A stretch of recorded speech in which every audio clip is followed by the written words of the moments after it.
Boris Spassky was undoubtedly one of the best attacking players of the 20th century, and in today's game we will get a glimpse into his genius, where he is black against Semyon Furman.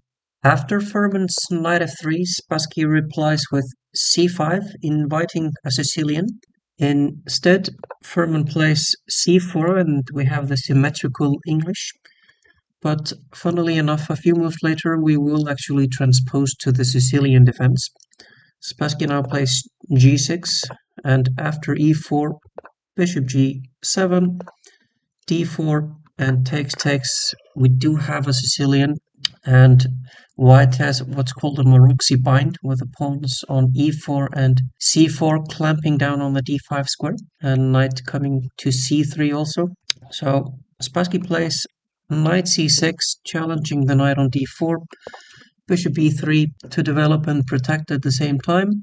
Here Spassky played knight h6, but queen b6 was another option, as well as knight f6, but Spassky goes for knight h6, and we'll see soon why he did that. After knight c3, Spassky decides to castle. Furman goes bishop e2, and now the reason behind knight h6 is this f5 move. Spassky wants to open up the f-file, and we will see later in the game how important the half-open f-file will be. Furman now takes on f5, and instead of recapturing on f5, Spassky throws in this move bishop takes d4. It might seem a little bit counterintuitive to give up this dark squared bishop, but we'll see in a moment why he does that. Incidentally, according to both Spassky himself and Stockfish later, the best reply here would have been bishop takes h6, and after rook takes f5, then castles.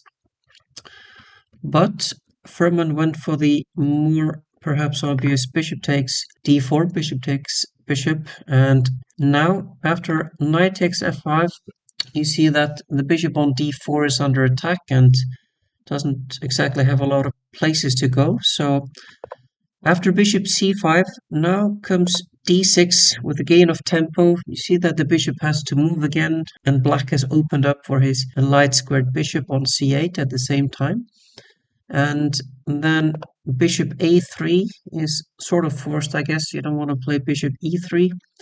So you can see now that after Spassky's move knight fd4, that Spassky has a really nice knight there in the center of the board, while the white bishop is a little bit misplaced on a3 and will take a bit of time to get back into the game.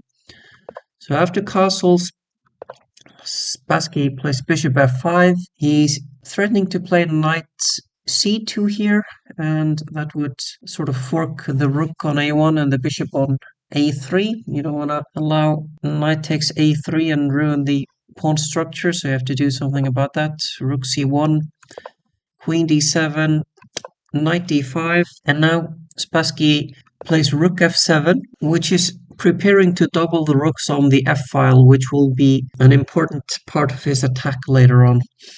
Meanwhile, white is just trying to get his bishop on a3 back in the game, so he plays now b3, Spassky doubles the rook, and bishop b2. So now the bishop has returned, but it has taken some time, and black is definitely better developed here.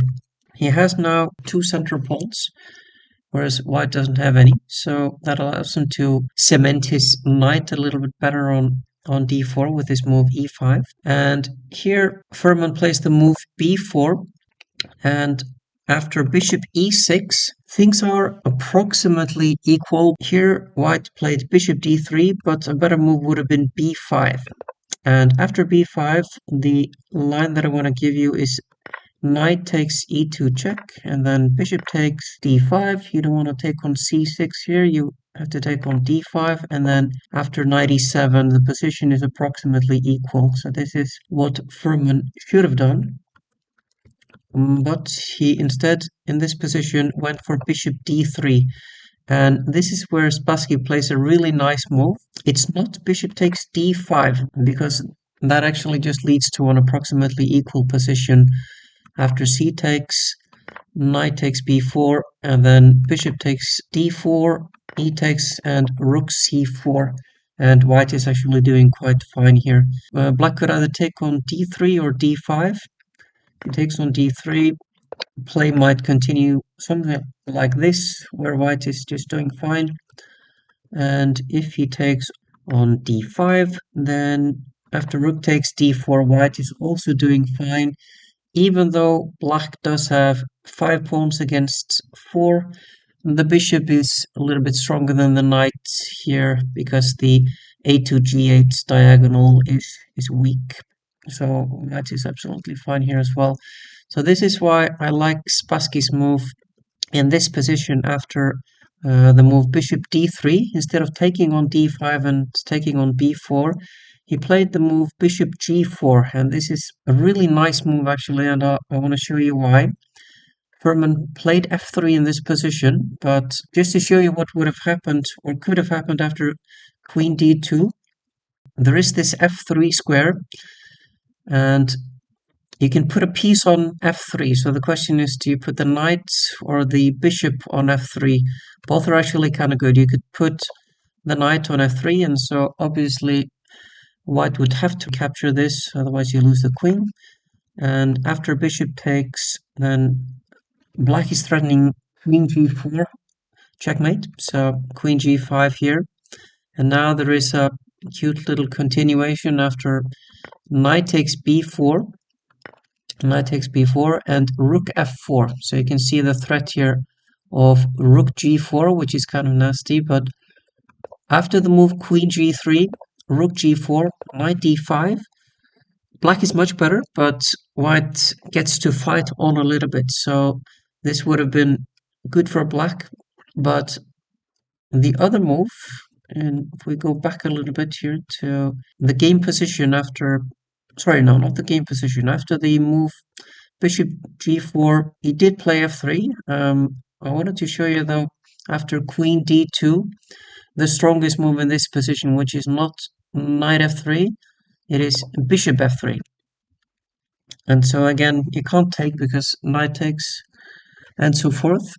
And queen g4 is a huge threat. So after h3, there is this move queen d8. So the queen is coming to h4.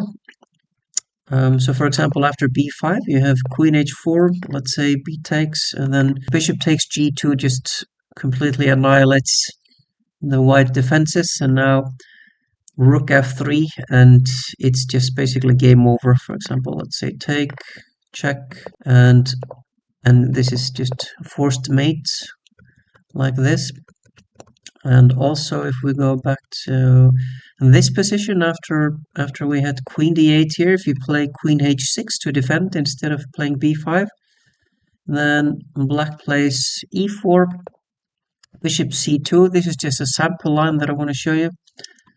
Queen goes back, and in this position here, black is just winning on the king side with his attack. For example, after g3, there is queen d7 threatening queen takes h3 and so forth, and in this position you can play, for example, bishop g2, and yeah, there's not much white can do here.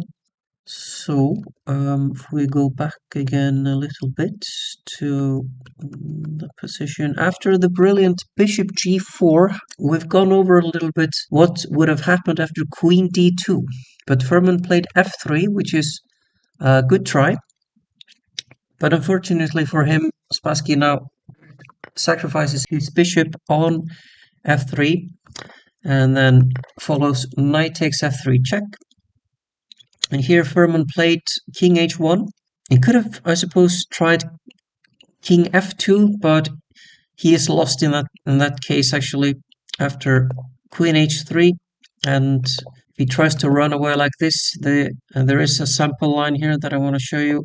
Rook f2, check, bishop takes, knight takes check, and you're trying to run away, but black is winning here. I won't go any further into this line. I think we all know how this would end. Hint, hint, Spassky would win. So this was after the move knight takes f3. Had he tried to run away over to the queen side with his king, with king f2, he didn't do that. He played king h1 instead. But now comes queen h3 also in this line, threatening queen takes h2 checkmate. And so here, obviously, I have to defend against that. He played rook f2, but a stronger move was queen e2. But then black has the move knight takes h2. And so this is actually quite problematic for white. We just go quickly over white's options here.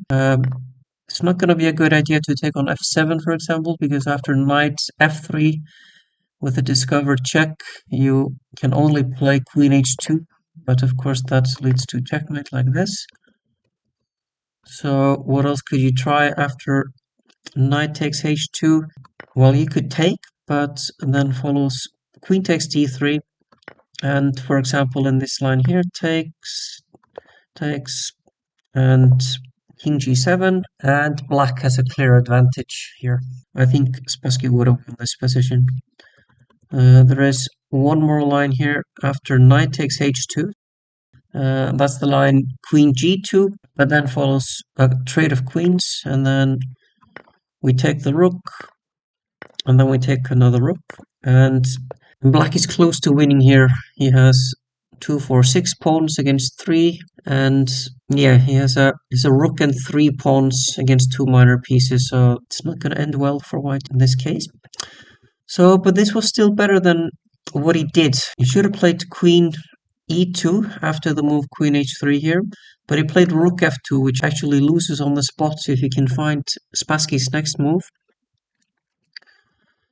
which is knight e1.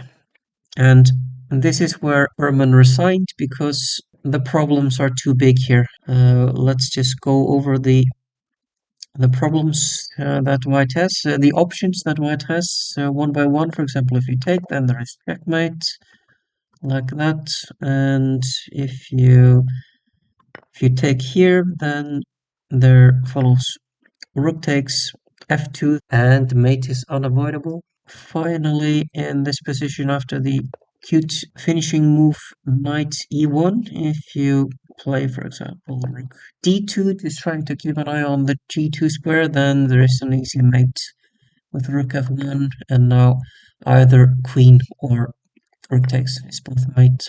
So this is how Spassky beat Semyon Furman in the Soviet Championship of 1957.